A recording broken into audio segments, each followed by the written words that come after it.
Neil from Essex here to talk to you about breakers today. We're going to talk to you about how breakers are used, some operational tips that you want to keep in mind when using them, but we're also specifically going to talk about this breaker from Bradco, a StrikeForce breaker.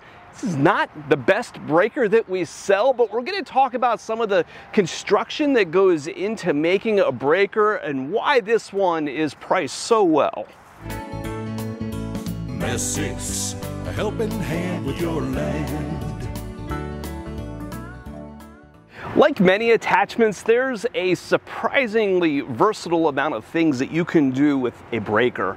The primary use case for these is going to be breaking up things like concrete more often than not, or also knocking off the tops of large rocks. We're going to spend some time out here pounding and wailing on these large ones. But beyond breaking stuff like the rocks and the concrete, you're also going to find other tools that can be put on the end of a breaker. You're going to find some that have a bit of a dish on them that can be used to pound fence posts down. Now, you got to be careful with those. They often can blow the post apart. Or even some that can be used as a tamper with a flat plate in order to compact the bottom of a trench. Now, regardless of what kind of work you're doing, the construction and the operation of the breaker is going to be very much the same. It's a simple piece that's going to pin onto your machine, in this case a skid steer or a compact track loader, but with different mounts, these are often put on the end of an excavator. Either one of those things is going to be an option. Now, when you go out and you use these things, there's some surprising construction differences on how the insides of these things work. I'm going to talk here to you about the Bradco version. Now, when it comes to the construction of breakers, you're going to find some wild differences in the pricing of what you're going to find for sale. The most expensive versions are going to come through with very heavy casings on the outside and more complex internals when it comes to the maintenance of the tool. Now, this Bradco version here is the cheaper of these designs. If we kind of break attachments up into a good, better, best, this is the better variation of it. As this hammer point moves back and forth, it's moving inside of a seal pack. Behind that seal pack is a nitrogen charge that acts as the cushion for this tool as it pounds back and forth. Now, after you've put some years on the breaker and a number of hours, because that tool is moving inside of that seal pack, some of that nitrogen charge will start to leak out, at which point the tool needs to be recharged in order to refresh that cushion behind the tool. The more expensive variants are going to have a different type of accumulator that sits behind them where the pressure is not held behind those seals. They can be nearly maintenance free and last a lot longer. You're also going to find heavier construction in the casing and stuff around those moving mechanisms. So that's a little bit of what you're getting when you're buying in that better category. But for the dollar for dollar that you're spending, this thing is a fantastically good value.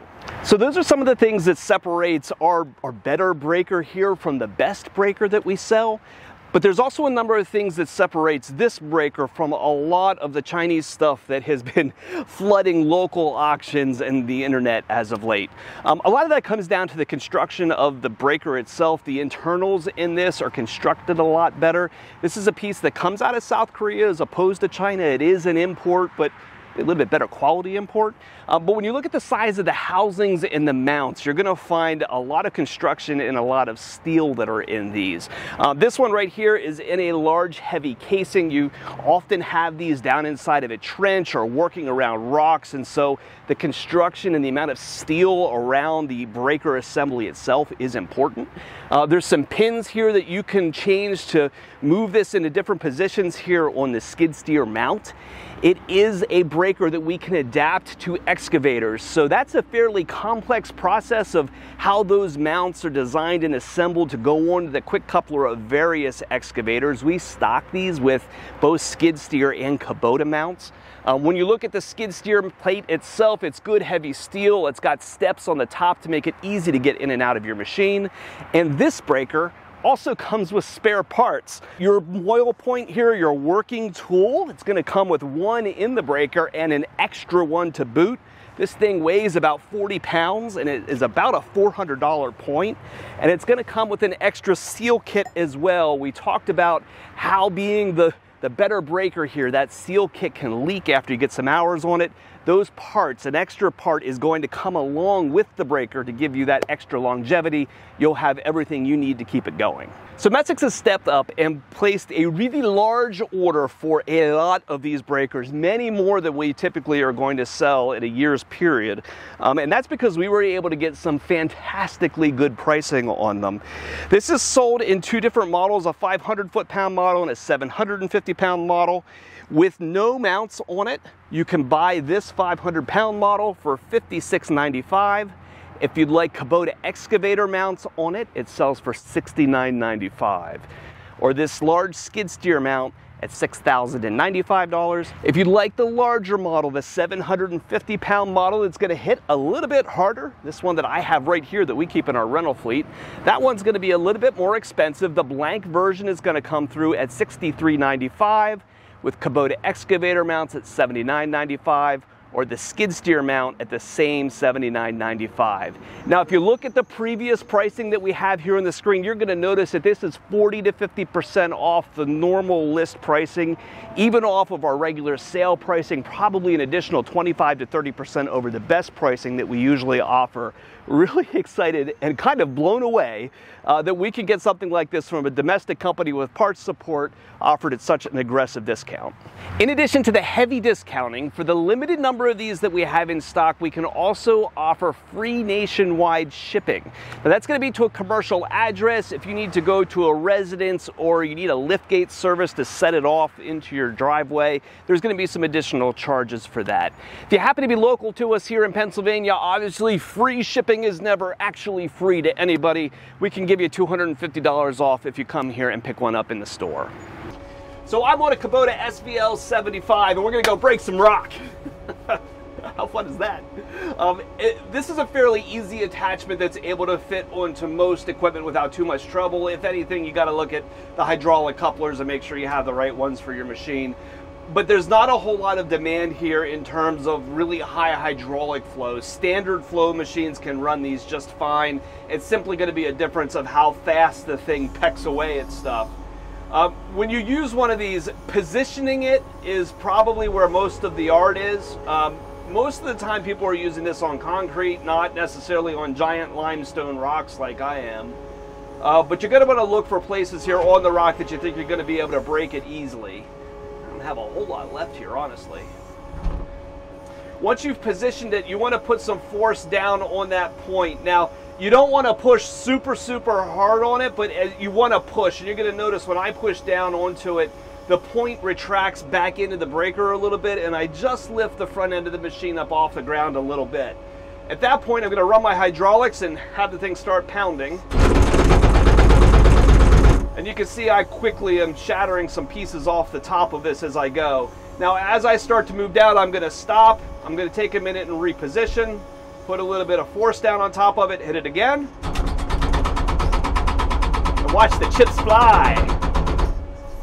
Now, the most common way that these things are damaged is by prying with them. When people start to try to reach with them or get into concrete or reach into a funny spot against a rock or, try to manipulate and move around, say, the chips and that kind of stuff as you're working, as you're taking that point that's on the breaker and putting side loads on it, you can mess with the mounting up inside the machine. You're not likely to bend the tool itself, right? It's a big, heavy piece of steel.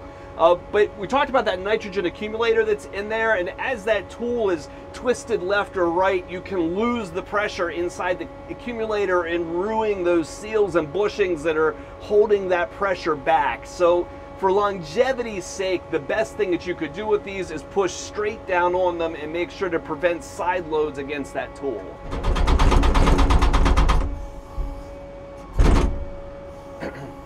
You want to get really close? Are you really close? You don't want to get hit.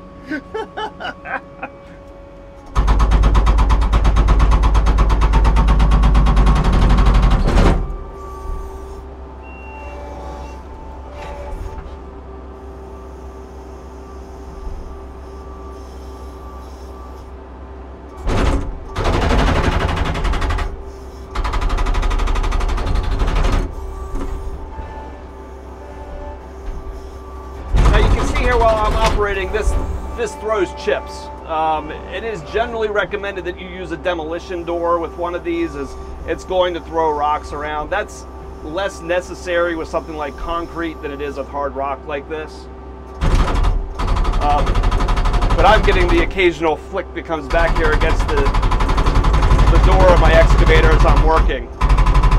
It's also not necessary to run this thing wide open. If I turn the machine down to idle here, you can see I get the strikes, it just runs slower.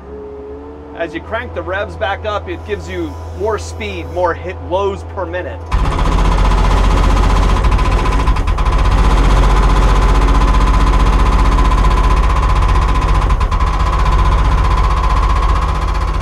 Now, I see that as being the most value when you're working through something like a concrete, where you're trying to push down through something and you can kind of make some continual progress there as each blow fires away. My rock here, though, takes a little bit more time.